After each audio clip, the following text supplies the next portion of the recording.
અને પાટણમાં કતલખાના સીલ કરવાની કામગીરી શરૂ કરી દેવામાં આવી છે। ગેરકાયદે ચાલતા 48 જેટલા કતલખાનાને સીલ કરવામાં આવશે। નિયમો નેવે મૂકી ચાલતા કતલખાના બંધ કરવાની કાર્યવાહી કરાઈ। ચીફ ઓફિસર પોલીસ અને જીબીની ટીમે કાર્યવાહી શરૂ કરી છે।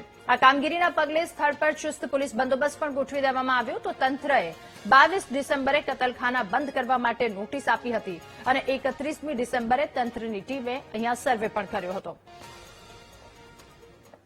શહેરમાં જે રીતે ગેરકાયદેસર ચાલતા કતલખાનાને 22 તારીખે નોટિસ ફરકારવામાં આવી હતી, ત્યારબાદ 31 ડિસેમ્બરના રોજ અહીંયા સર્વે કરવામાં આવ્યું હતું। ત્યારે અહીંયા જોઈ શકાય છે કે જે રીતે પાલિકાની ટીમ છે, અલગ અલગ જે ટીમો છે, અને ફૂલ પોલીસ બંદોબસ્ત સાથે અહીંયા સ્થળ ઉપર આવી છે અને જે અલગ અલગ મીટની દુકાનો છે તેને સીલ મારવાની કામગીરી હાથ ધરવામાં આવી છે। ત્યારે કહી શકાય કે જે રીતે અહીંયા ચુસ્ત પોલીસ બંદોબસ્ત સાથે પાલિકાના ચીફ ઓફિસર સહિતના જે કાફલો છે તે અહીંયા પહોંચ્યો છે અને તેઓ અહીંયા સીલ મારવાની કામગીરી હાથ ધરી રહ્યા છે। આપણે સાથે ચીફ ઓફિસર છે તેઓની સાથે વાત કરીશું। બેન, કઈ રીતની કામગીરી હાથ ધરવામાં આવી છે?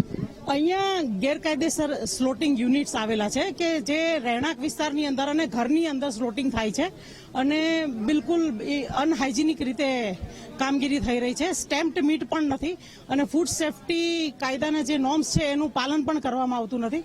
આથી આ લોકોને નોટિસ આપવામાં આવી હતી અને આ સીલિંગની કાર્યવાહી હાથ પર 31મી તારીખે ધરવાની હતી, પરંતુ અનિવાર્ય કારણોસર એ મોકૂફ રાખી હતી, જે કામગીરી આજે શરૂ કરવામાં આવે છે। કઈ ટીમો સાથે અહીંયા ટીમો પહોંચે? નગરપાલિકાના તમામ લાઇન ડિપાર્ટમેન્ટ સાથે છે।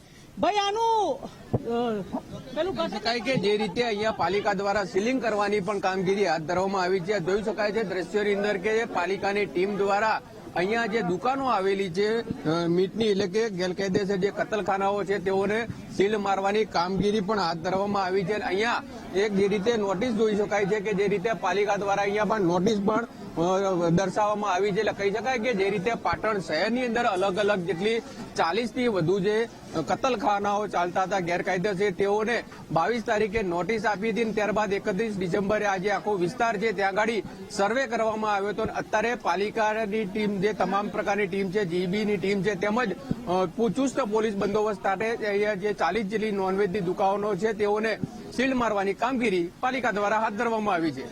ભરત પ્રજાપતિ, વીટીવી ન્યૂઝ, પાટણ।